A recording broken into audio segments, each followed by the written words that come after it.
Assalamualaikum warahmatullahi wabarakatuh. Hai, apa kabar adik-adik semua? Perkenalkan, kakak Rahmawati Sutanti, kakak dari Universitas Ahmad Dahlan. Nah, kali ini kakak akan menjelaskan struktur dan fungsi jaringan pada tumbuhan. Macam-macam jaringan tumbuhan. Yang pertama adalah jaringan meristem. Jaringan meristem atau jaringan embrional adalah jaringan yang sel-selnya aktif membelah diri secara mitosis. Meristem memiliki sifat-sifat sebagai berikut. Yang pertama, tidak memiliki ruang antar sel. Yang kedua, sel memiliki satu atau dua inti sel nukleus yang sangat besar. Vakuola sel sangat kecil atau tidak ada sama sekali. Jaringan meristem dapat dikelompokkan menjadi dua macam, yaitu jaringan meristem primer dan meristem sekunder.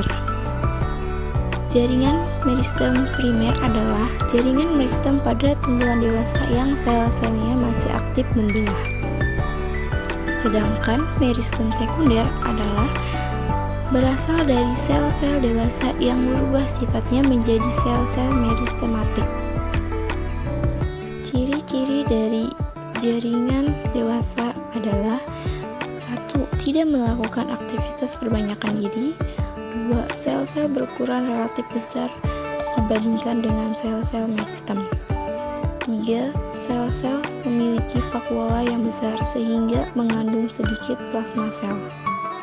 Jaringan dewasa terdiri dari 1. Jaringan epidermis, 2. Jaringan parenkim, 3. Jaringan penguat, 4. Jaringan pengangkut. Jaringan epidermis memiliki ciri-ciri sebagai berikut. 1. Umumnya terdiri dari atas satu lapis sel. 2. Memiliki sel-sel yang tersusun merapat tanpa ruang antar sel. 3. Bentuk sel bervariasi. Ciri-ciri dari jaringan parenkim adalah sebagai berikut.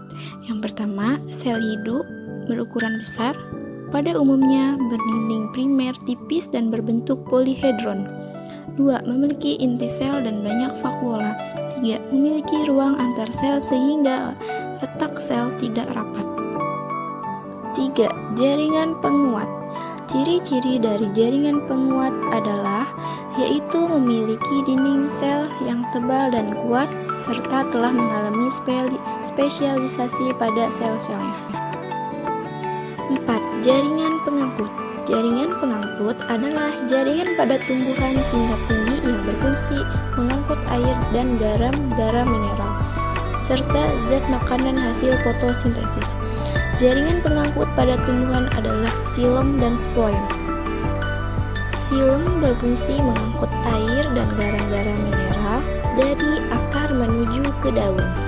Xilem merupakan jaringan yang kompleks karena tersusun dari berbagai macam bentuk sel. Floem berfungsi mengangkut dan mendistribusikan zat makanan hasil fotosintesis dari daun ke seluruh bagian tumbuhan. Floem tersusun dari sel-sel yang hidup dan mati. Organ pada tumbuhan: A. Akar, B. Batang, C. Daun, D. Bunga. Akar berfungsi untuk menambatkan tumbuhan, menyimpan cadangan makanan, menyerap air dan mineral dari dalam tanah. Fungsi batang adalah untuk menopang daun, bunga, dan buah. Daun. Daun merupakan salah satu organ tumbuhan yang berperan sebagai pabrik pengolah makanan bagi sebagian besar tumbuhan. Bunga merupakan alat reproduksi seksual pada tumbuhan. Bunga dibagi menjadi dua, yaitu bunga sempurna dan bunga lengkap. Bunga sempurna adalah bunga yang memiliki putik dan benang sari atau alat reproduksi. Sedangkan bunga lengkap adalah bunga yang memiliki alat reproduksi dan perhiasan bunga, seperti kelopak dan mahkota. Nah, itu dia penjelasan dari kakak. Kurang lebihnya mohon dimaafkan. Billahi taufiq wal hidayah. Wassalamualaikum warahmatullahi wabarakatuh.